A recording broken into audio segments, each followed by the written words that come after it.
This episode was brought to you by Keeps. Initiating moisture.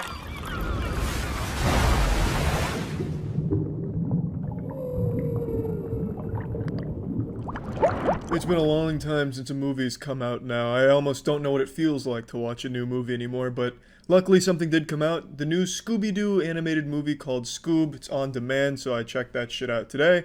And I really don't have anything super negative to say about it. I'll go over things in a second, but I want to start by saying the fucking reviews for this movie are wild. I decided to look up Scoob reviews because half of these movie critics haven't had anything to report on in months. I didn't even know if they remembered what movies were like anymore. They've been too busy whining on Twitter every other day. So I decided to see what they had to say about it, and for a lot of critics it's not getting glowing reviews or anything, but a few of them are so baffling to me. For example, there's one woman, mid-30s, I'm not going to say her name or publication because I don't want people to harass her, but she was shitting all over the movie because it was for kids, and it wasn't serious enough for her tastes. Which I think is a stupid fucking take. Like, no shit, it's for kids. It's Scooby fucking Doo. What do you want them to do? Go back in time and solve the Black Dahlia murder? Like, what are you expecting? The mystery gang to be fighting during Vietnam or going over the horrors of war and war crimes? I just don't understand the take. She also said that the movie has a convoluted origin story for Scooby-Doo. There's like a 10-minute origin story that's basically just Scooby-Doo was a abandoned pup that was found by Shaggy, who was a lonely kid, and now they're friends. And she was like, it's the most complicated thing I've ever seen in my life. It's like, for some reason, as movie critics, she's not the only one, as movie critics seem to be getting older, they seem to be more resentful towards the younger generation and things that are geared towards kids. They fucking hate kids now because of the internet. I mean, a lot of people are mad that the movie's about friendship. Like, how sad can you be mad at a kid's movie for talking about friendship?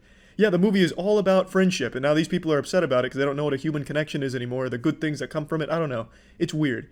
It's not a bad movie. It is entirely for kids, though. If you're going in, like, my age, 25 years old, or older than, like, 12 years old, yeah, it's just gonna be a cute little animation. It's not gonna be something thought-provoking that's gonna challenge your ideas of the world. It's just gonna be something enjoyable, or if you have a son, daughter, niece, nephew, something like that, something you can watch with them and not be totally bored by.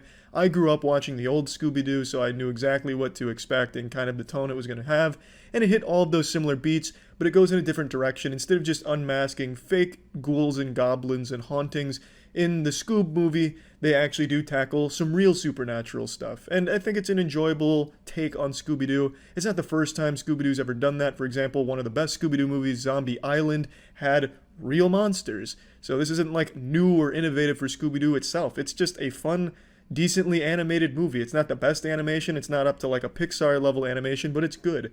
The only real complaints I have about the movie are I don't like them switching Matthew Lillard from the voice of Shaggy. I don't see why they did that. Matthew Lillard is an iconic Shaggy ever since those beautiful James Gunn live action movies, which were basically looking like porn parodies back then. I don't know why they just, ruin a good thing with Matthew Lillard as Shaggy, but they did. It's Will Forte, who doesn't do a bad job or anything. I just missed Matthew behind the helm. I also didn't really care for some of the animation at some points. It did seem like they kind of got into a rush. For instance, like Simon Cowell's in here a couple times as a cameo, and his character looks like a Nintendo 64 model. It just seems really out of place. It's not highly animated. It's like as stiff as Simon Cowell's face is in the real world. He just looks robotic instead of like a fluid animation of like crazy gestures and shit. So there's just certain moments in here that seem out of place and rushed. But there's nothing bad about the movie. Yeah, the jokes aren't for people that are older than 12. They fucking dab in the movie. They have all of these songs that kids connect to. There's a big emphasis on social media, social trends, and hashtags, and that always on your phone stuff. It's very much for kids. And I don't know why that's all of a sudden a bad thing to a lot of these movie critics. By no definitions is this movie like as shitty as a lot of these critics are saying it is, nor does it really do a disservice to the original Scooby-Doo because it pretty much hits all of the same beats. I mean, fuck, it even uses a lot of the same sound effects and stock effects that it did back in the day. I'm sure that's just kind of there as little Easter eggs, not as like an actual statement, but they're there, and they do it in similar fashion, and I don't think it's executed poorly. But yeah, this isn't a Pixar movie where, with Pixar, they're movies that kids and adults can enjoy equally. This is a movie that adults can tolerate and appreciate in certain respects, but it is entirely geared towards children, a very young demographic. And I don't think that's something you should hold against the movie because it's not trying to appeal to adults, in my opinion, except for the occasional Easter egg here and there with some classic Scooby-Doo stuff. So, plugging Scoob into the moist meter, I'm giving it a 70%. It's a cute movie, cute message. It's not innovative. It's not trying to be innovative. It's just a fun little adventure that kids can enjoy. It goes all over the place, doing a whole bunch of different things. And yeah, there's really nothing wrong with it. But again, if you're an adult going into this movie, you're probably not going to be busting a gut laughing at the jokes or anything because they're really not made for you. And yeah, that's just about it. We here at Moist Meter are super passionate about keeping hair on heads. That's why we recommend Keeps as the ultimate tool to achieving that full head of hair. Here's a fun fact for all of you. Did you know 2 out of 3 guys will experience some form of male pattern baldness by the time they're 35? But it doesn't have to be that way. With Keeps, you can get treated from home. You just visit a Keeps doctor online and get hair loss medication delivered right to your home. It's super easy, super convenient.